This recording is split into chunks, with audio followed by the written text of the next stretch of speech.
دنوں میں نے آپ سے پوچھا تھا کہ اتمام حجت کیسے ہوتا ہے. 3 باتیں آپ نے فرمائی تھیں، اگر میں اس کا صحیح خلاصہ کر رہا ہوں کہ رسول دعوت دیتے ہیں، مہلت دی جاتی ہے اور ان کے ساتھ خدا کی مائیت کا ظہور ہوتا ہے، پھر جا کر ان لوگوں پر کہا جاتا ہے کہ اتمام حجت ہو گیا ہے. تو یہ تینوں پہلو تو آج نہیں پائے جاتے، لیکن اللہ تعالیٰ آج بھی دنیا سے رخصت ہونے والے لوگوں کا قیامت میں حساب کریں گے، جزا و سزا ہوگی. تو کیا اس کا مطلب ہے کہ آج دنیا میں اتمام حجت نہیں ہو رہا؟ نہیں، 2 چیزیں الگ الگ ہیں.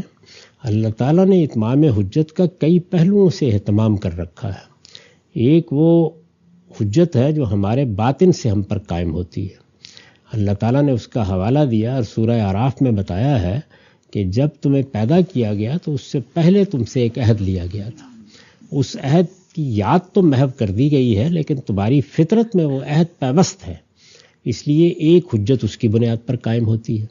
اللہ تعالیٰ نے فرمایا ہے کہ جب میں نے نفس انسانی کا تسویہ کیا تو الہمہا فجورہا و تقواہا، اس وقت الہام کیا اس میں کہ کیا چیزیں کبھی ہیں، کیا چیزیں فجور ہیں، کیا چیزیں نیکی اور خیر کی ہیں. گویا اخلاق کی اصول الہام کر دیے. تو یہ چیز بھی حجت ہی پوری کر رہی ہے انسان کے اوپر. اس کے بعد پھر انبیاء علیہ السلام کا سلسلہ آتا ہے، نبی آتے ہیں، رسول آتے ہیں، انفس کی آیات ہیں، آفاق کی آیات ہیں، یہ اللہ کی نشانیاں ہیں. یہ سب اتمام حجت ہو رہا ہے. جس وقت اللہ تعالیٰ دنیا میں سزا دینے کا فیصلہ کرتے ہیں، اس وقت یہ حجت پوری کرنی ایک محدود اور متعین وقت میں ایک پوری امت کے لیے ناگزیر ہوتی ہے. یعنی اس وقت تو یہ ہے کہ ہو سکتا ہے کہ کچھ لوگوں کے اوپر اس وقت ہو رہی ہو، کچھ پر آگے ہو رہی ہو، کچھ پر ایک پہلو سے ہو رہی ہو، کچھ پر دوسرے پہلو سے ہو رہی ہو. اس وقت ایک قوم کے لیے فیصلہ کن جگہ آ جاتی ہے.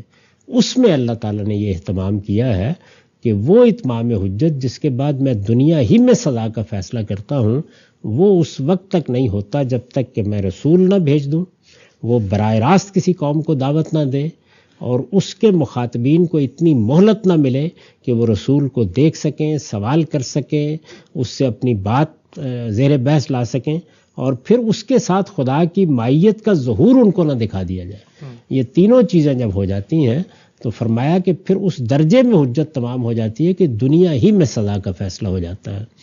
آخرت کی سزا کا جہاں تک تعلق ہے، اس میں ظاہر ہے کہ اللہ تعالیٰ اپنے علم کی بنیاد پر یہ سب کھول دیں گے کہ کس پر کیا ہوا.